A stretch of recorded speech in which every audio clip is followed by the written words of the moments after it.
वाली दे दो भैया, ये वाली भैया, एक किलो वाला दे दो। ये वाली गरम ले लो। एक किलो वाला बड़े भाई, एक प्लेट का दे दो। राधे राधे, हेलो गैस, आप सब कैसे हो प्लीज़ मुझे कमेंट करके बताना। और आई होप आप अच्छे होंगे। तो गैस में आर की चैनल में आप सभी का तहे दिल से स्वागत है। और अभी हम नीचे उतर ही रहे हैं चढ़ाई से दर्शन करके। तो आज मैं यहाँ पर आपके साथ एक कहानी शेयर करूँगी, तो प्लीज़ मेरे साथ बने रहना और फिर मुझे बताना क्या ये चीज़ गलत मैंने बोला। कि देखिए, एक बार एक सभा जुड़ी थी, एक राजा ने सभा जोड़ी थी और वहाँ पर है ना बहुत सारे अमीरों की तादाद इकट्ठी की थी कि जितने अमीर से अमीर हों और यहाँ पर आए, और जो सबसे ज़्यादा अमीर होगा तो उसको एक इनाम दिया जाएगा। ठीक है, तो वहाँ पर बहुत सारे अमीर पहुँचे और उन्होंने अपना अपना बताया कि मुझ पे इतना पैसा है, मुझ पे इतना सोना है, मुझ पे इतने हीरा जवाहरात है। कोई बोला मैं मोहल्ले का सबसे बड़ा अमीर हूँ, कोई बोला मैं अपने शहर का सबसे बड़ा अमीर हूँ, कोई बोला मैं दुनिया का सबसे बड़ा अमीर हूँ। सब अपनी अपनी बताने लगे। ठीक है, वहाँ पर एक बहुत ही कम मध्य वर्गीय का और बहुत ही गरीब इंसान था। ठीक है, तो वहाँ पर फिर उन अमीरों ने उसकी तरफ इशारा किया कि यहाँ पर इसका क्या मतलब, कि इसका क्या मतलब है यहाँ पर आने का। तो राजा ने पूछा कि आपके पास कितनी दौलत है, तो जो आप यहाँ पर आए हो। तो वो बोला कि मैं अमीरों के बीच में अमीर बनने आया हूँ। कोई मतलब कि राजा तो समझ गया इस चीज़ को, पर और नहीं समझे तो वो सब हंसने लगे कि ये क्या मतलब, अमीरों के बीच में फटीचर क्या अमीर है या अमीर बनने आया है। तो सभी हंसने लगे। उसने फिर दोहराया इसी बात को कि मैं अमीरों के बीच में अमीर बनने आया हूँ। उसने ये बात 3 बार बोली थी। वहाँ पर एक अमीर बोला कि ये क्या मजाक कर रहा है और इस फटीचर को हटाओ यहाँ से, और इसका को क्या मतलब है यहाँ पर आने का। तब राजा ने कहा कि नहीं, ये ही सबसे बड़ा अमीर है और यही सबसे बड़ा धनवान है, और तुम सारे दुनिया के सबसे बड़े गरीब इंसान हो। तो सभी अचंभा में रह गए कि ये क्या बात हुई, कि मतलब कि हम कहाँ से गरीबी हुई। इस पे तो ना तो तन पे ढकने के लिए ठीक से कपड़े हैं, ना पैरों में चप्पल है, और इतने फटीचर इंसान और इतना अमीर कैसे हो सकता है। तो वहाँ पर सभी लोग है ना बोलने लगे। तब राजा ने कहा कि आप सभी ने कहा कि हम पर इतनी इतनी दौलत है, इतनी इतने हम पे वो है, ठीक है, पैसे हैं, हम इतने बड़े धनवान हैं, और इस पर कुछ नहीं। इसने ये बोला था कि मैं यहाँ पर अमीरों के बीच में अमीर बनने आया हूँ। इसका अर्थ ये हुआ कि मैं अमीरों के बीच में अमीर बनने आया हूँ, तो वो अमीरों से ही अपेक्षा रखते हुए यहाँ पर आया। आप इतने सारे अमीर थे और आप सभी ने बोला अगर आप कुछ थोड़ा थोड़ा थोड़ा थोड़ा अपने में से देते तो ये भी एक अमीर बन जाता। इसका मतलब ये है। और अमीर होने से ही नहीं होता है, ये होता है दिल से। दिल से अमीर हो नहीं, दिल से आप बहुत गरीब हो। तो इस कहानी से आपको क्या प्रेरणा मिली और क्या आपने सीखा, आपकी ये मुझे ज़रूर बताना। और मैं इसका पूरा अर्थ बताती हूँ कि तब राजा ने कहा था कि अपनी दौलत है, आप पर दौलत है तो वो सिर्फ आपके लिए है, किसी और के लिए नहीं। अपनी दौलत का अभिमान ना दिखाइए। और मैंने ये सभा जो जोड़ी थी तो इसी उद्देश्य से जोड़ी थी कि कौन दिल का सबसे बड़ा राजा है।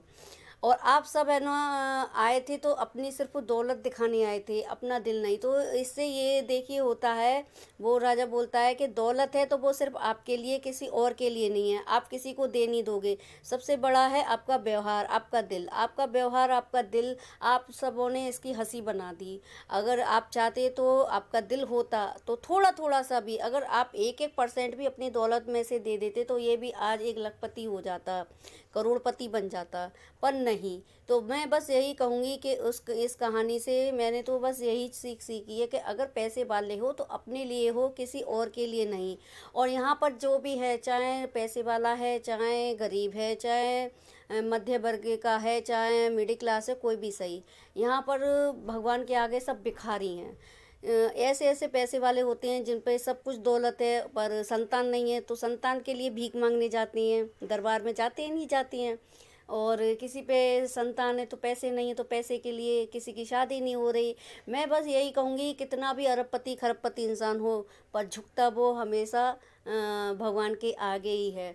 तो कभी अपने पैसे का, अपने रुतबे का कभी घमंड ना करें, क्योंकि देखिए काया और माया कभी साथ नहीं रहती है और ना कभी साथ देती है।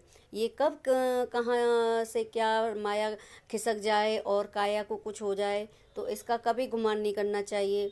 तो मेरे कहने का आप मतलब समझे नहीं समझे। और मैं यहाँ पर अगर कुछ भी चीज़ लेके आती हूँ या बोलती हूँ तो फालतू बकवास नहीं लेके आती हूँ कि फालतू के वीडियो यहाँ पर बनाऊँ, अपना टाइम वेस्ट करूँ और दूसरों का भी। मेरा सिर्फ मैंने शुरू से ही कहा था कि एक ऐसा उद्देश्य है और मैंने अपना चैनल भी बनाया है तो इसी आधार पर बनाया कि लोग कुछ अच्छा सीखें।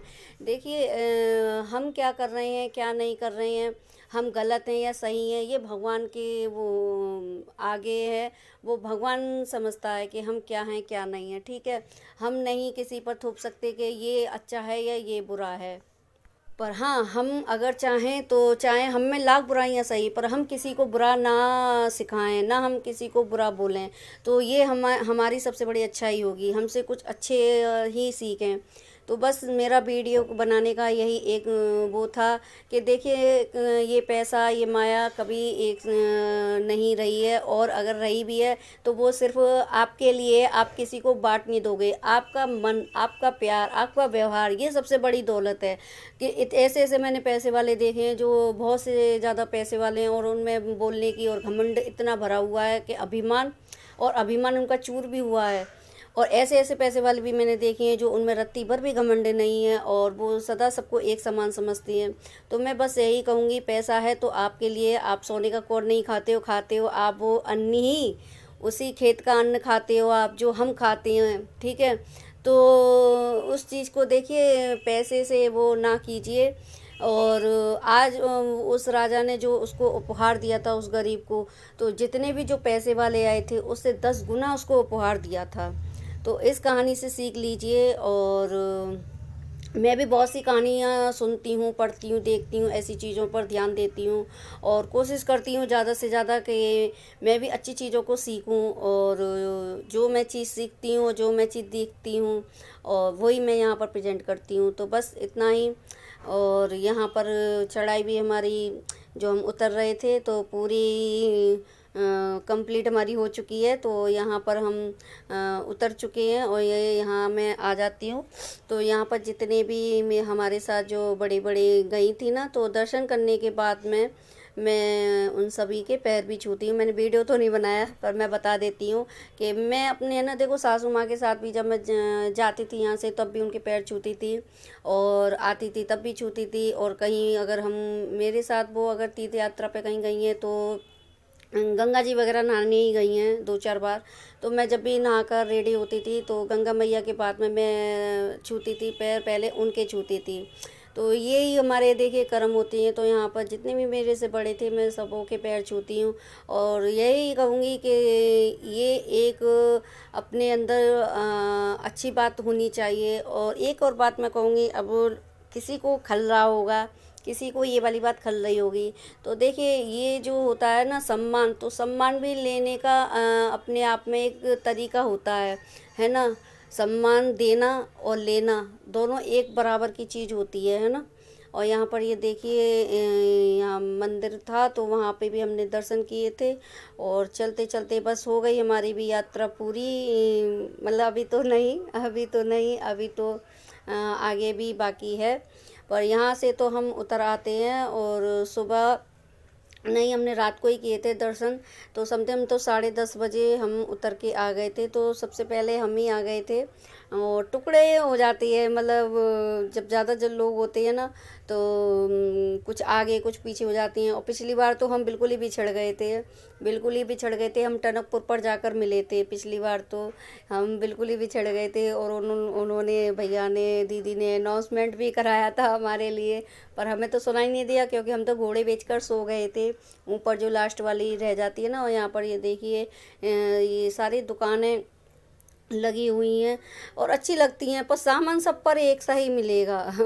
कुछ यहाँ पर ये बंद भी हैं, और ये देखिए है ना, ये उतरता भी है। और अपने मतलब थोड़ा सा हमने, जब हम उतर रहे थे ना चढ़ाई पर, तभी हमने थोड़ा सा इसको गोदी में लिया था, क्योंकि इसके जो जूते थे ना वो हमने, ये देखिए पहले यहाँ पर पूर्णागिरि धाम में पॉलीथीन पूर्ण रूप से वर्जित है, यानी कि प्लास्टिक की पॉलीथीन यहाँ पर नहीं है ना। तो इसके जो जूते थे ना वो मैंने छोटी वाली गुड़िया को पकड़ा दिए थे, ये हल्की उसमें नींद में था ना, तो मैंने उसको पकड़ा दिए कि ये तू लेके चल। अब वो आगे चली गई भैया के साथ में, हम पीछे रह गए थे, तो थोड़ा मैं लेना पड़ा था इसको गोदी में। और ये देखिए यहाँ पर आ गए हम, तो भाभी भी आ गई, मैं भी आ गई, और ये दोनों गुड़िया आ गई थी, और बाकी के कुछ लोग थोड़ी देर बाद में यहीं आ गए थे, 15 से 20 मिनट बाद ही आ गए थे। तो अभी हम बहुत हमारे अच्छे माता रानी के दर्शन हो गए। बस यही कहूँगी कि देखिए, मांगिए तो प्रभु के दरबार पर ही मांगिए, माता रानी के, ठाकुर जी के, है ना। और यहीं से सब कुछ मिलता है, और यहाँ पर किसी की सुननी भी नहीं पड़ती है। ये लोग भगवान देते हैं तो हमको किसी की सुननी भी नहीं पड़ती है ना। और यहाँ पर ये हम सो गए थे रात को ऊपर, हमें ऊपर उन्होंने ऊपर फ्लोर पर भेज दिया था धर्मशाला वालों ने, कि ऊपर सो जाइए, ठीक है। और तो हम यहाँ पर सो गए। तो सवेरे का टाइम है, ये मैं उठ चुकी थी और मैं तो रेडी हो गई थी कुल्ला वुल्ला करके, और बाकी सबों को मैं जगा रही थी उठ जाइए। तो 4 बजे से हम जगा रहे थे, तब जाकर 5 बजे तक सब लोग जागे थे, और नींद भाई थकान बहुत थी। तो मेरा ये वीडियो आपको कैसा लगा प्लीज़ मुझे ज़रूर बताना कमेंट करके, और अगर कुछ कमी हो तो ये भी बताना। तो बस इतना ही, राधे राधे, जय माता दी।